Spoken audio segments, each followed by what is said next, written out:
You are listening to Season 3, Episode 45 of the Fly the W670 podcast. Cubs free fall continues. Don't forget to listen, download, review, most importantly, subscribe to the podcast. Follow on all the socials.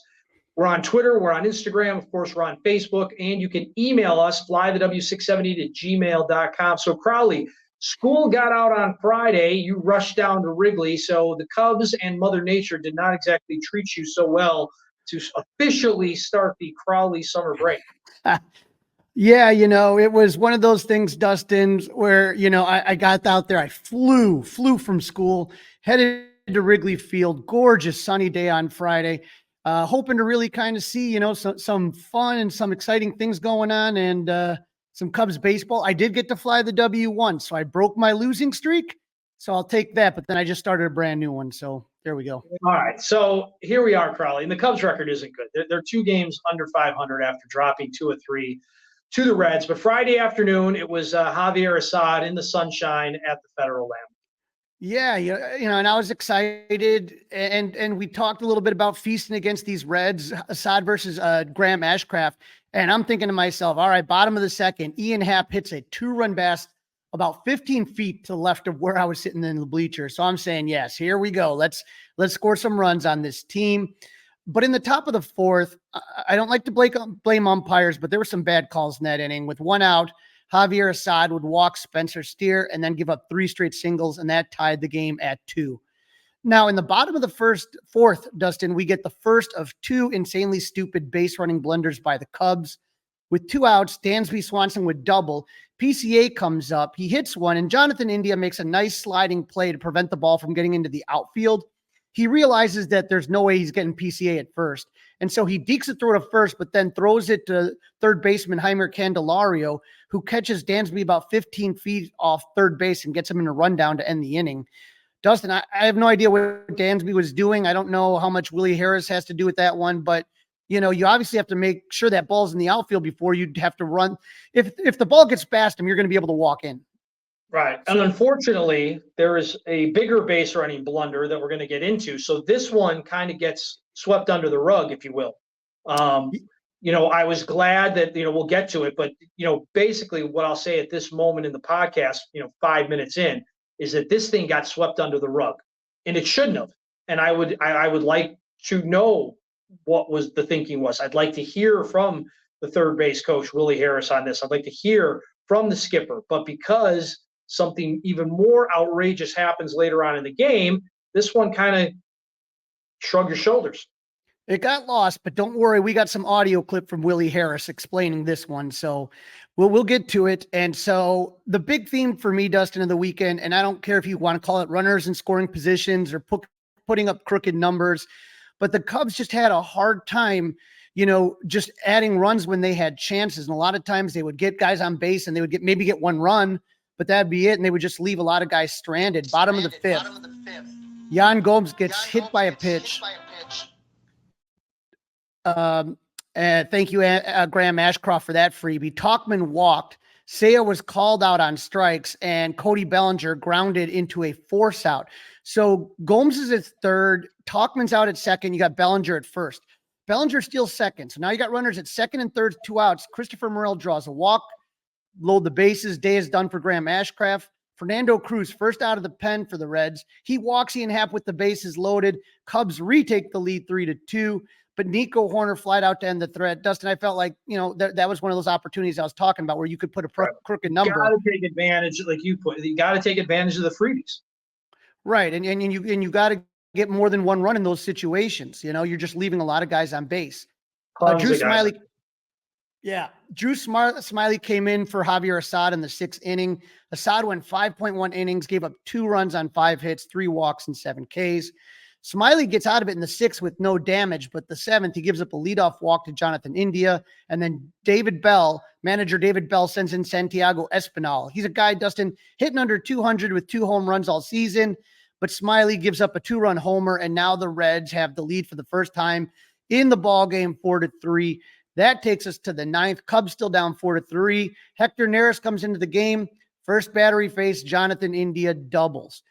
Bell brings in pinch runner Jacob Herbeis for India. Santiago Espinal hits a sac bunt to move him to third. and the Reds take a 5-3 lead with the TJ Friedl single. So now the Cubs are down 2 in the bottom of the ninth. Alexis Diaz is on to close it out. PCJ leads off the inning with a single. Michael Busch comes in to pinch hit, draws a walk, 2 on, no outs. Craig Counsell, for some reason, calls on Nick Magical to pinch hit for Patrick Wisdom. Maybe he just didn't want to strike out in that situation. I don't know. But Nick Magical is up to bat, and Diaz pitches inside, and Dustin, it looked like it clearly hit off Nick Magical's hand. Right on the bottom of the bat, right on the grip of the bat. Yep.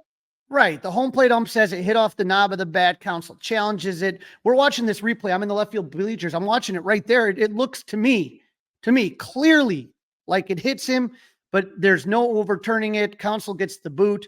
And so Mick Magical at that point bounces into a force out. So now PCA is at third and Magical's at first. 1 out for Seiya Suzuki. Seiya Suzuki hits one to left. PCA easily scores, but Willie Harris gave the slow-footed Nick Magical the wave around at third. Left fielder Jacob Hurtubise throws it into shortstop Ellie De La Cruz, who throws a 94-mile-per-hour bullet to home. Magical is easy out in what is probably the worst send by Willie Harris of his entire season. It just makes no sense. There would have been, Dustin, runners at second and third with 1 out and the tying run 90 feet away and the go-ahead run on second. The next Bellinger coming up the bat. Right. You got Bellinger coming up to bat, and then he hits one right near the warning track that would easily have scored Magical. Right. Instead, it's the third out. The Cubs lose the opener 5-4. Now, to his credit, third base coach Willie Harris talked to the media about both the base running blunders in this game. So we'll hear what Willie has to say, and we'll kind of break it down. Take us through that whole sequence there on the Magical play. Like, what are you looking for? What are you reading in that moment? I'm watching the ball. I know who the outfielder is. I know his arm strength isn't plus. I took a chance on trying to score right there. It didn't work out for us, unfortunately for me and for the team. But, you know, you have to be aggressive. You have to try to score runs. I know Belly was coming up next, and my mindset was they're probably going to walk him.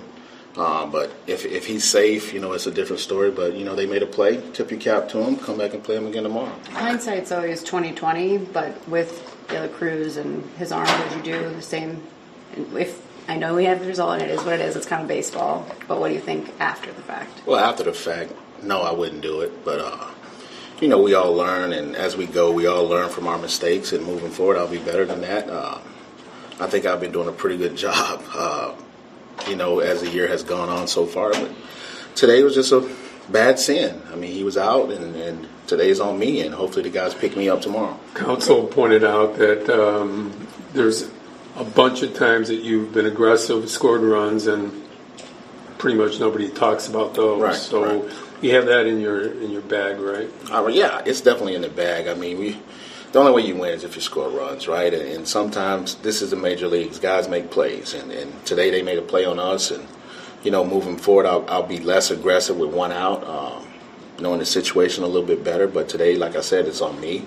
And I know those guys in the clubhouse, they know me, they know I'm for them, and they'll pick me up tomorrow. Since we have you, what's the responsibility on Swanson on his play? Does he need to turn his head on that one? Well, that was a really tricky play right there. I mean, again, scouting reports. I don't want to give away all the scouting reports that we have, but, like, on that play, that's my fault as well, I guess.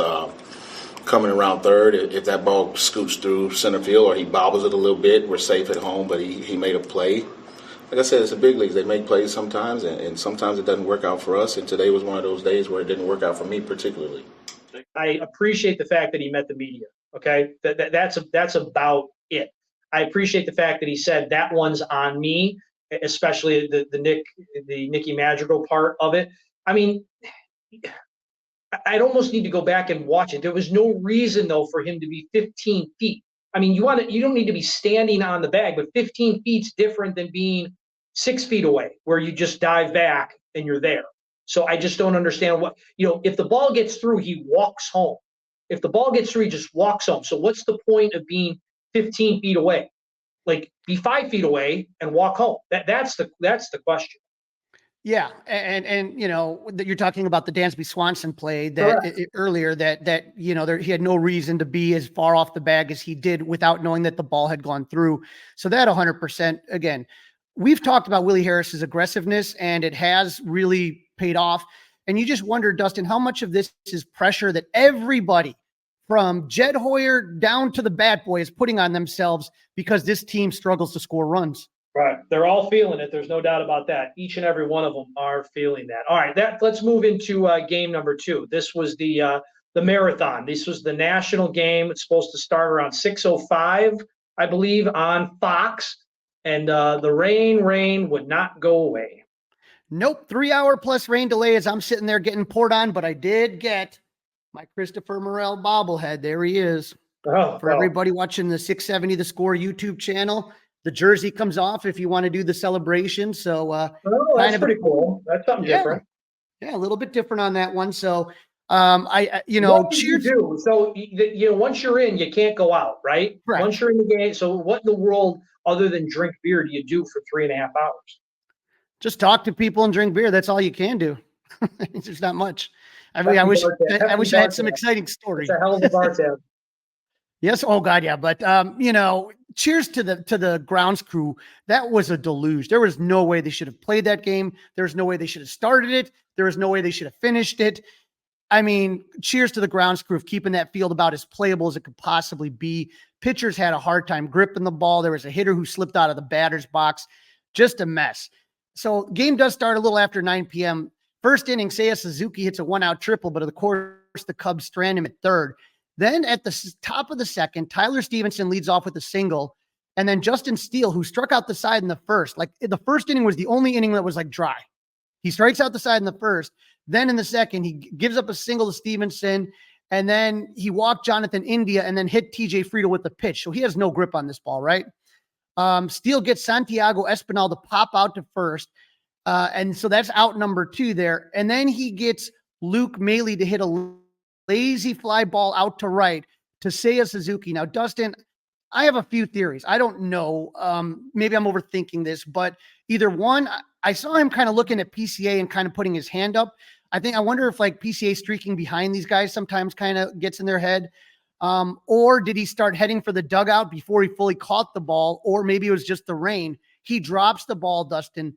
3-run score. Stuart Fairchild singles to make it 4-0. And it felt like shades of Suzuki down in Atlanta when he had that drop. I mean, it was awful. He dropped the ball. Brant Brown, Seiya Suzuki all over again. Right. And like I said, I think he was just kind of heading off the field before he had the ball fully caught. Like I saw him like kind of starting to run towards the dugout and then the ball just kick off the heel of the glove. But I mean, I saw also Justin Steele's face was not too happy on that one. I can tell you that much. No, he did not have a poker face. That's for sure. In the bottom of the second, Hunter Green walked the first 2 batters he faced, struck out PCA, and then walked Miguel Amaya to load the bases. He struck out Mike Talkman for the second out. And now, half an inning after his error led to 4 unearned runs, Seiya Suzuki up to bat, bases loaded, 2 outs. He works the count to 3-2 before crushing the 7th pitch he saw to the left field bleachers. He slams his bat down and just screams. Dustin, it's one of those home runs that I'll never forget. And you know that sometimes he puts a lot of pressure on himself and how upset he probably was that it was his fault those 4 runs come in. But man, to hit a grand slam in that situation was amazing. Amazing recovery. That's for sure. Then in the bottom of the third, more grip problems, this time for Hunter Green. He hits the first 2 batters. Nico singles to put the Cubs at 5-4. You still have runners at first and second with no out. Dansby Swanson hits into a double play and PCA flies out. Again, 1 run is okay, but no crooked number. That lead would not last long as in the top of the next inning, Luke Maley hit a leadoff single. Steele walked Stuart Fairchild, but then Ellie De La Cruz grounded 1 to Christopher Morel. He steps on third for the force out, tried to get the runner out at second and threw it into the outfield. Don't know what Morel was thinking on that one. So Fairchild advanced to third. Heimer Candelario would single the center to score Fairchild, but PCA was lackadaisical in throwing the ball in, and Ellie De La Cruz bolts towards third, and on the call on the field was safe. Lucky for PCA, De La Cruz, because of all the rain, he became disengaged from the bag for a moment. So he slides, and as he slides, he almost slides over the bag, and then Morel did keep the tag on, so replay called him out. So the Cubs really lucked out on that one. Hopefully a learning moment for PCA there. Get the ball in quickly. You know what I mean? Yeah, and he does not have a plus arm. He's had a couple of questionable throws. So we'll see. I mean, again, he's up here to learn and he's up here to play, and he's not been terrible. So better than most. To me, the arm is really good. There's just been a couple of times where you just kind of slap your head, and that was one of them. The one I remember, one he overthrew the catcher, and then again this one you just run and you throw it in quick, not a big deal. Well, Friday he had a throw home that was offline a little bit, and I don't even if it's online it's probably a bang play, but it was offline, so the runner was clearly safe. That was back to front. Yep. Now, no runs were scored again until the bottom of the 8th. Steele pitched 5 innings in difficult condition, gave up 5 runs, but only one of them was earned. 7 hits, 4 walks, 5 Ks, some bad defense behind him, and again, the rain and all of that stuff. The bullpen did excellent. Hayden Wesniewski, Porter Hodge, Mark Leiter, each pitched a scoreless inning. In the bottom of the 8th, Nico Horner drew a 1-out walk, and then Dansby Swanson, struggling all season, hit a 2-run homer to left. The Cubs would go up 7-5. Hector Neris would close it out. I finally, Dustin, got to fly the W. And so absolutely, again, I'm glad I stuck around for it because I actually got to see a win for like the first time since April 24th against Houston. Did you stay the whole game? Whole game. Yes, sir. You don't leave. Wow. No. Wow. Never leave. No. Sticking around there. But hey, I tried to see if I could win another game, and that's Ben Brown versus Nick Lodolo.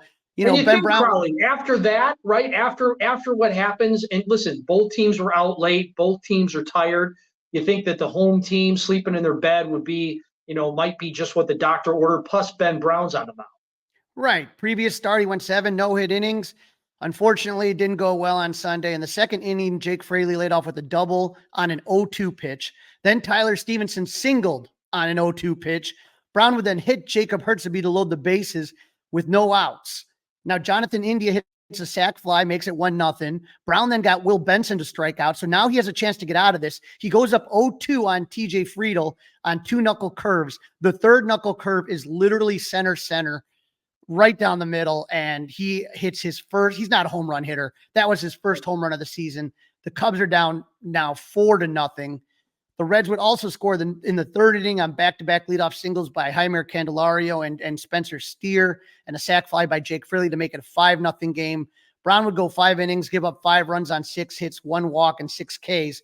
But I mean, he was just one bad pitch away from getting out of that 4-run inning. It was unreal. Right, a couple of times the 0-2 pitches bit him. And Crawly, I wonder after this series if the Cubs feel a little stupid for letting Jaime Candelario walk.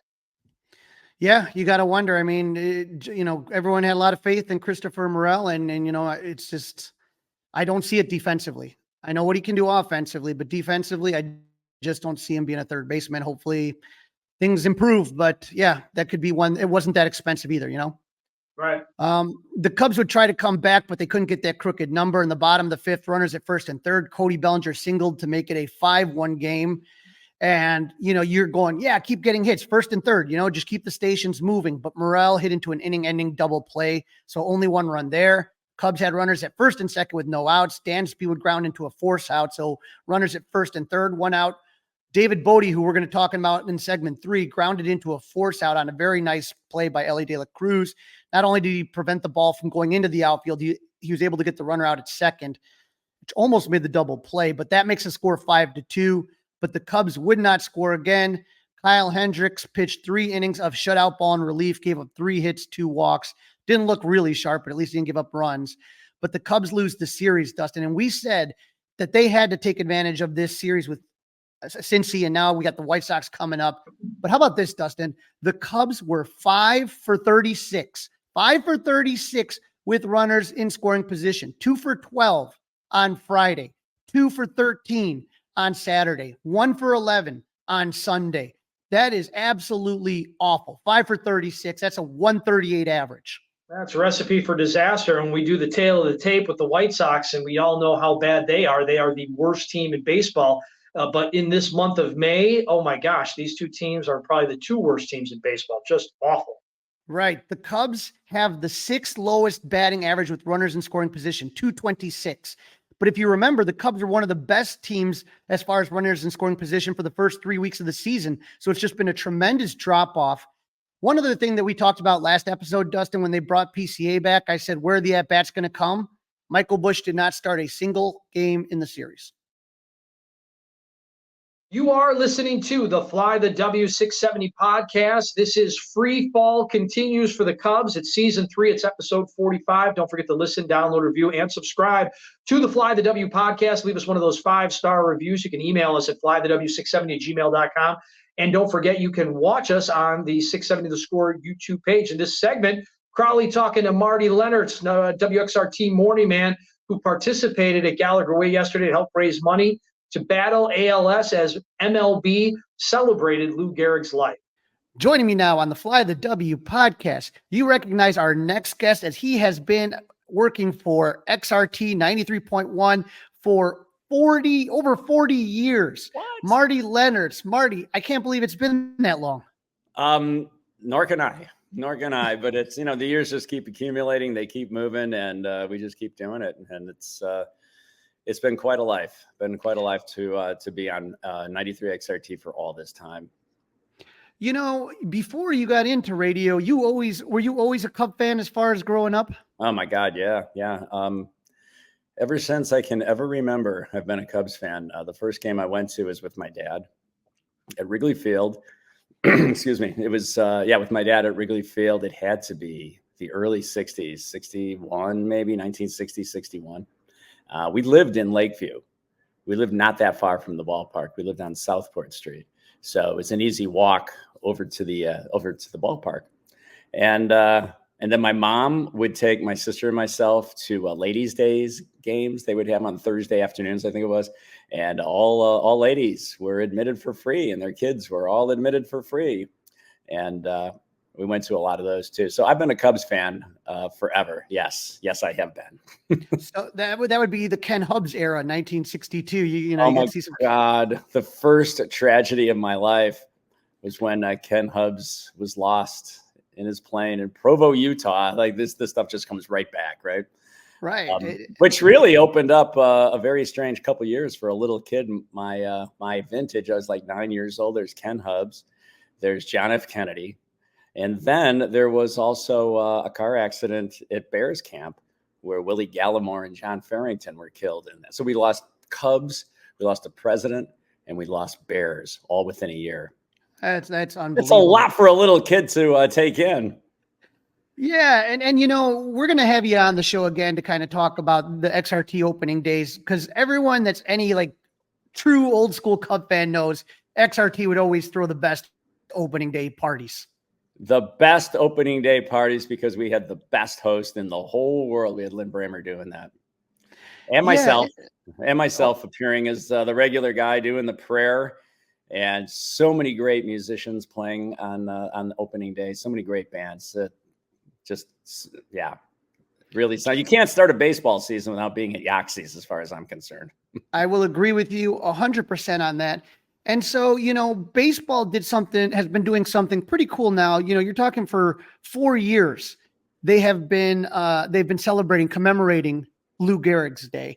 Everyone knows the story of Lou Gehrig and Wally Pipp. Is Wally Pipp just not the greatest sports story? It makes you think. For those of our listeners that may not know, Wally Pipp was the first baseman for the Yankees. And on June 2nd, 1925, he takes the day off and Lou Gehrig takes his place on the field. And that was it for Pipp, right?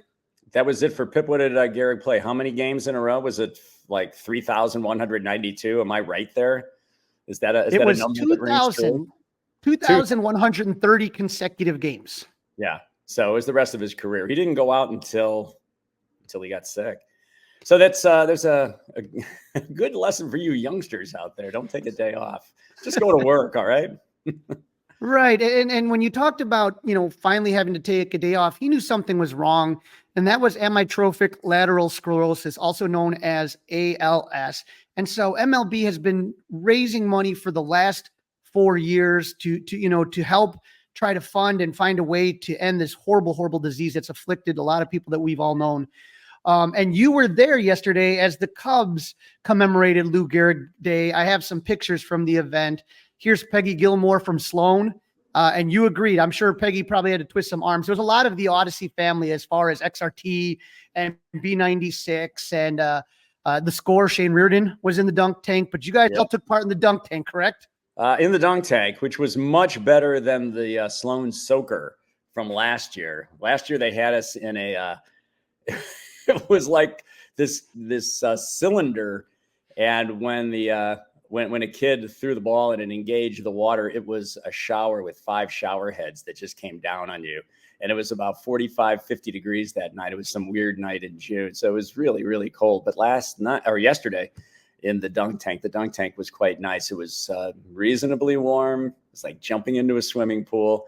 And it was so cool to be knocked into that water by little kids coming up and doing their best. And if their throw didn't engage that button, they went up and hit it with their hands. And it was wonderful. And the one thing that I realized that if you're in a dunk tank, no matter how ready you are to be dunked in the water, you're not. It's a shock every single time. But it was so much fun. And, we didn't have to get our arms twisted too much, because doing something for Lou Gehrig's disease and for the ALS Awareness Day, and in some small part, and if going into a dunk tank helps to raise money and raise awareness, wow, that's just easy. It's easy to do that task, and it's so much fun.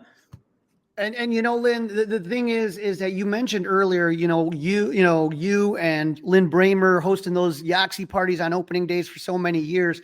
Lynn had a connection to the ALS community as well.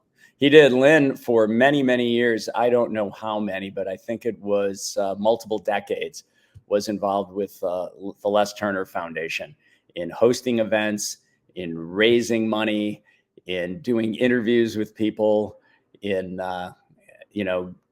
just anything that he could possibly do for that organization. He did, seeing that Lynn grew up a Yankees fan in New York, and Lou Gehrig was a big figure to him. And, the other day I found an interview.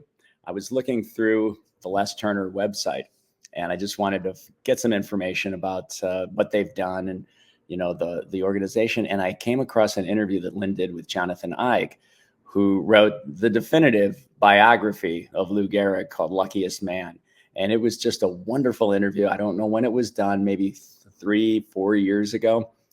But to see Lynn talking about baseball with such a brilliant writer like Jonathan Igue, and it was eerie to watch, because Lynn was, they were talking about a disease that felled just a super powerful man, and for Lynn to be talking like that, it was really emotional for me to watch that. But man, what a great interview! I urge anyone to go to the Les Turner website to watch it, and also to read Luckiest Man. It made me buy the book, which I can't believe I had not read it up until just yesterday when I started reading it. And he is Jonathan Igue, Pulitzer Prize winner for his latest book about Martin Luther King Jr.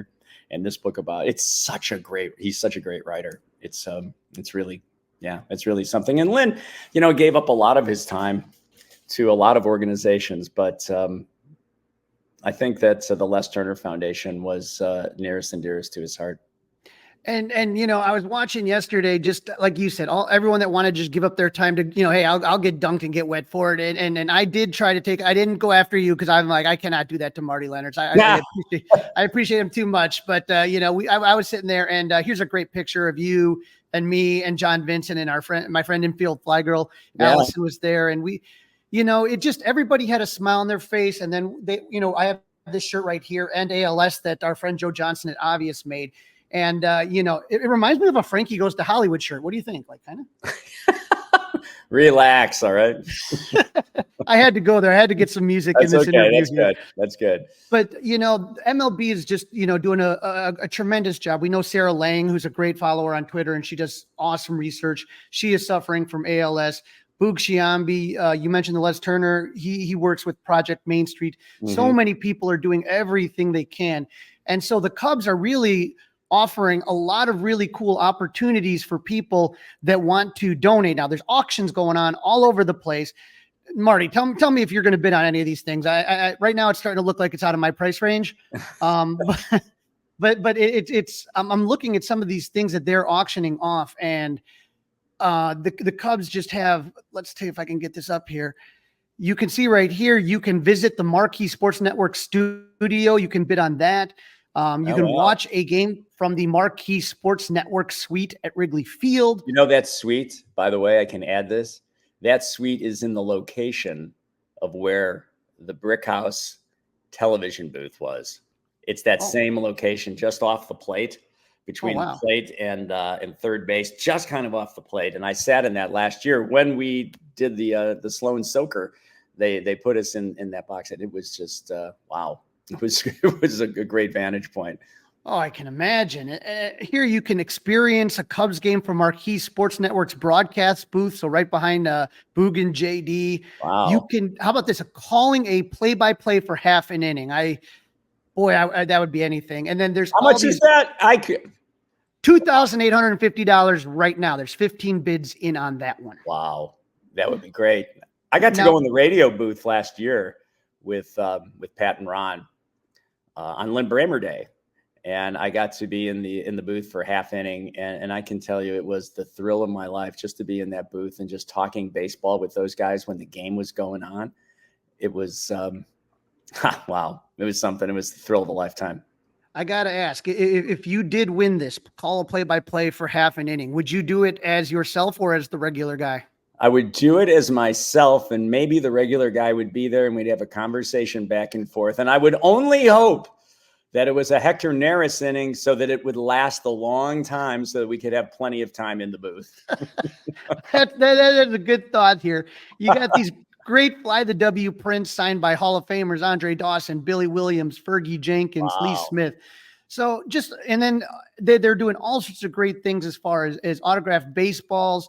They have jerseys, Dexter Fowler, Joe Girardi, Pat and Ron have signed one, and all says "End ALS 24" on it.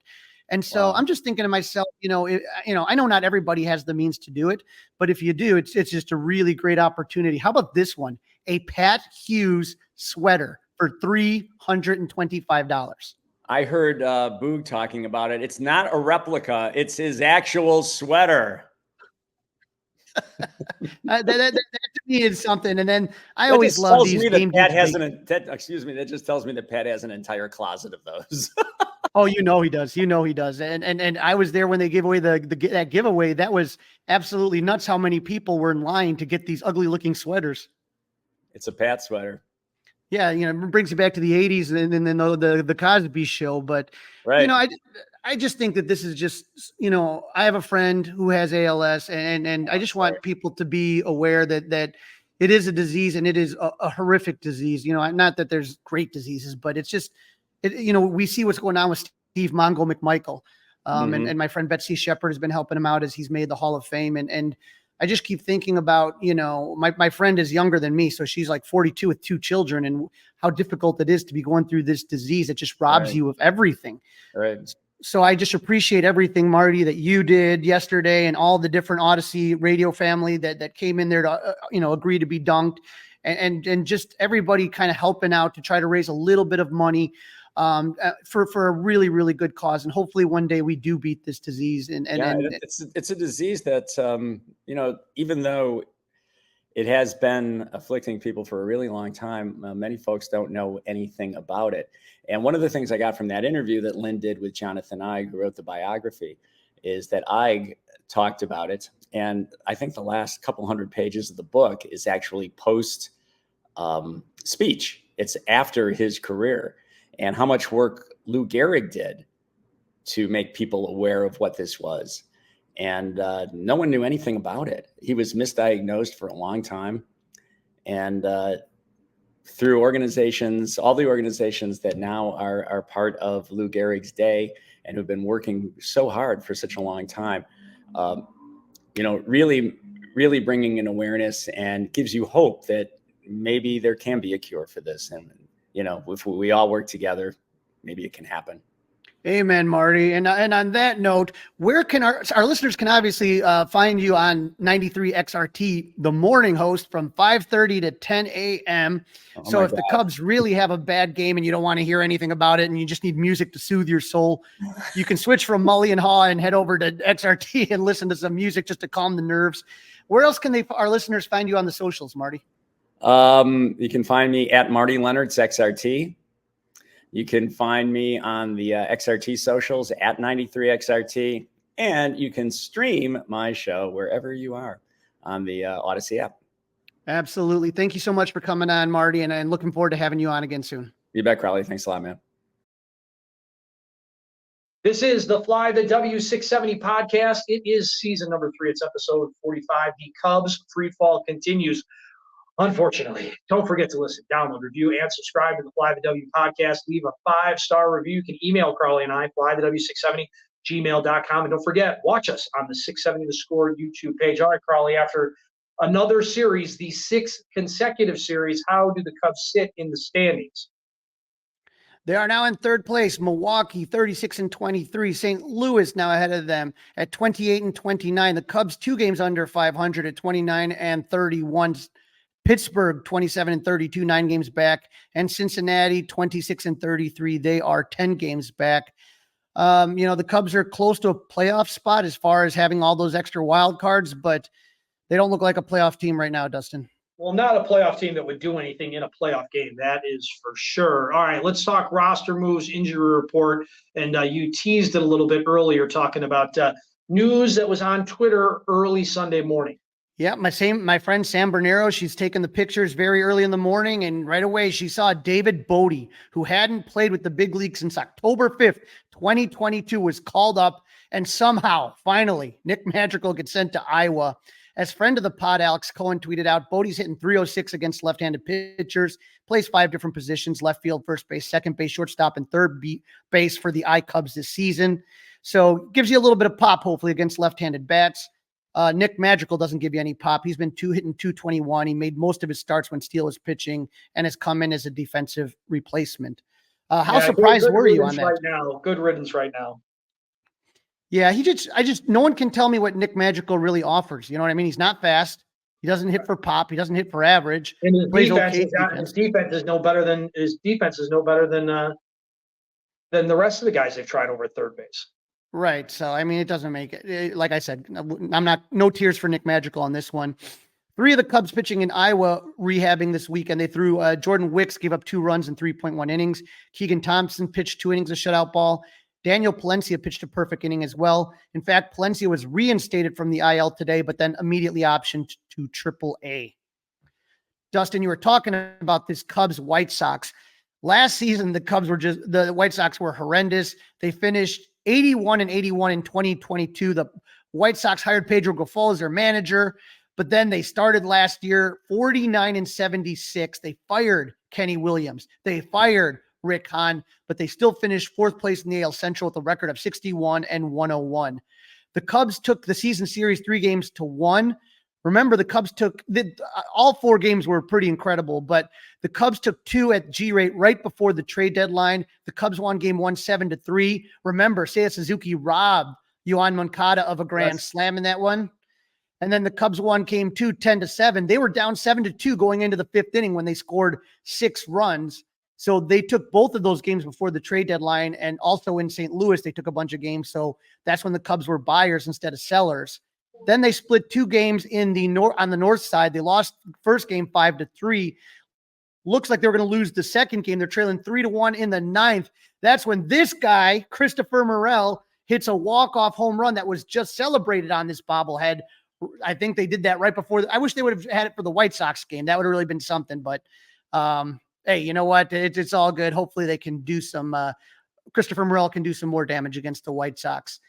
This offseason, new GM Chris Getz traded Dylan Cease. Didn't do much else. Their payroll is $35 million less than in 2023. They added Eric Fetty, who the Cubs will see, who was pitching in Korea, relief pitcher Jonathan Brebbia, and Houston catcher and former Cub Martin Maldonado. We said Dylan Cease is off the team, and also Tim Anderson is no longer there. We'll see what's happening. As we expected, the White Sox are awful. They lost 100 games last season, didn't really add anyone. They're probably going to lose 100 games this season. They're the worst in baseball, 15-45. They're a whopping 24.5 games behind the division-leading Guardians. The White Sox just played the Brewers, getting blown out on Friday, losing in extras on Saturday before getting swept on Sunday. Tommy Pham and William Contreras chirping, and then Tommy Pham throwing his coaches under the bus. Boy, Tommy Pham, man. Oof. You can, You know, there's that's no wonder why that guy's on 9 different teams. right. You were talking about the tail of the tape, Dustin, and like you said, it reflects that these are two teams that are not playing good baseball right now. Only thing saving the Cubs over the White Sox starting pitching. Hitting, the Cubs are 26 with a 228 average out of 30. The White Sox are dead last, 214th. But you know what? The Reds were 29th, and that didn't help much this weekend. Starting pitching, the Cubs are 3.55 ERA, so they're 9th. White Sox are 29th at 5.21. Reliever ERA, the White Sox actually have the advantage on this. Cubs are 4.45. They're 26 in baseball in reliever ERA, while the White Sox are 4.39. They are 22nd in baseball. And then fielding, the Cubs are the 27th. They're 27th at a -15 defensive run saved, while the White Sox have the worst defense in baseball with -35 defensive run saves. So just awful. Yeah, not very good. Not very good at all. I mean, the numbers are just, every day they set a new record for franchise futility. Right. And so that takes us to tomorrow night. I'll be back at Wrigley. I'm just a short trip home here. Game 1, Shota Imanaga versus Chris Flexen. That's a 7:05 start. So they're not doing those 6:40 starts again until the school year starts up again. So 7:05. Shota Imanaga's 5-1 with the 186 ERA with 59 strikeouts and 58 innings pitched. He was absolutely rolling, but then his start against St. Louis was rained out. The Cubs gave him 10 days to rest, and he just got crushed. He did not look sharp. The Brewers hit 7 runs on 8 hits in 4.1 innings, only 1 strikeout for Seiya. For Shota. That's when you know that there's a problem. So Shota had not given up more than 2 earned runs in any of his previous 9 starts. The big question was that performance due to rust or regression for Shota? I don't know. The White Sox haven't seen Shota before. They're going to take on Christopher Flexen, a 29-year-old righty. He's bounced around from the Mets to Seattle to Colorado. He's caught on with the White Sox. He's 2-5 with a 5.50 ERA in 10 games, started with 42 strikeouts and 54 innings pitched. He gave up 7 runs against a tough Yankees offense on May 19th, 4 runs in 4.2 innings against Baltimore. But in his last start against Toronto, he took the loss. He only went 4 innings, but he gave up 2 runs. Dansby Swanson, 7 for 11 off Flexen. Nico Horner, 3 for 6, and Cody Bellinger is 3 for 8 lifetime against him. He features a fastball, cutter, and changeup. And then when we go in, I like this. I like that game. I really do. I think Shota's going to bounce back. I like the stats he just gave there. Swanson, Nico Horner, Cody Bellinger having some success against this guy. Yep, let's hope it all works out here. And then on the second game, you got Jamison Tyone. Tyone is 3-2, 284 ERA. He has 29 strikeouts in compared to 12 walks here on this one. In his last start, he ended up going 6 innings pitched, gave up 3 runs. He got a no decision. He also gave up 3 runs to start before that against St. Louis. With Jamison Tyone, I feel like he's pitching well enough to keep the Cubs in the game. You know what I mean? Yeah, just enough. We joked about it last week, kind of, not joking, but the whole quality start thing. He's just good enough. He's not going to dominate anybody, but he's also not going to tax a bullpen. Paul DeYoung is 5 for 19. Martin Maldonado, 5 for 14. And Tommy Pham, the guy we just talked about, he is 8 for 22 against. Well, I don't know that Martin Maldonado will see the field. That guy has been brutal addition to the White Sox. Yeah, well, you can't. He's a guy that's a pretty much you never expect to bat. But if you have a team that doesn't hit well, you can't hide him at all. You know what I mean? All right. Let's move into the hot and not, Crawly. Let's go. Cody Bellinger, red hot. Seiya Suzuki, PCA make the list because the Cubs are so cold in general, but they're doing okay. But Christopher Morel, Dansby Swanson, just disappointing. Not being kind. Seiya Suzuki's picking it up. He's batting 333 and PCA's batting 300. But yeah, Morel is at 167 and Swanson, you're talking about 136. I mean, they've just been awful, just killing this team. I'm surprised anybody makes the hot list for the White Sox. Well, sometimes you got to do a little bit of digging, right? And so when you talk about hot for the White Sox, and it's funny because I look at this team, I don't know most. Nicky Lopez is 5 for his last 14. Corey Julix, he's a right fielder. He's 6 for 20. But yeah, most of this team is pretty cold and just a lot of guys that are struggling. Tommy Pham, who we talked about, 2 for 17. And then you're talking about Paul DeYoung's 4 for 18. Nobody's really doing much. Corey Lee's the catcher's 3 for 20. So this is a team you should be able to take these games, Dustin. Oh, these are must-win statement games, as I like to say on the Mully and Haw Show, Crawly. These are must-win statement games. I am predicting a sweep, and they have to have it. We got to have it. They're going to do it. Yeah, I'm going to be nice and say, okay, I against my best knowledge, I'm going to say yes, it's going to be a Cubs sweep. This is such a bad White Sox team. But again, it can't just, I mean, I'll take 2 wins, but I want to see good baseball. We all want to see good baseball. You'll be there game number 1. What are you doing for game number 2, Crawly? Just hopefully getting some rest and watching on the couch. All right. Well, that's a wrap. Don't forget, you can watch us on the YouTube page, of course. You can follow us on all the social media contacts. You can follow Crawly on his own personal stuff. He's got great content to share with you and each and every one of us. Crawly, have an amazing, amazing series, and we'll be back here first thing on Thursday to recap that and then preview as the Cubs will go have some Skyline Chili in Cincinnati next weekend. Absolutely. Let's beat these Southsiders. We always love doing that. I hope to see you all out on Tuesday. Go Cubs. Hey guys, it's Crawly. Thanks for watching. If you enjoyed this video, please don't forget to give it a thumbs up and subscribe to our channel for more content like this. If you want to see more of our videos, be sure to check out our playlist and let us know what you think in the comments below. Also, don't forget to follow us on social media to stay up to date with our latest episodes. Links are in the description. Thanks again for watching, and we'll see you in the next video. Go Cubs!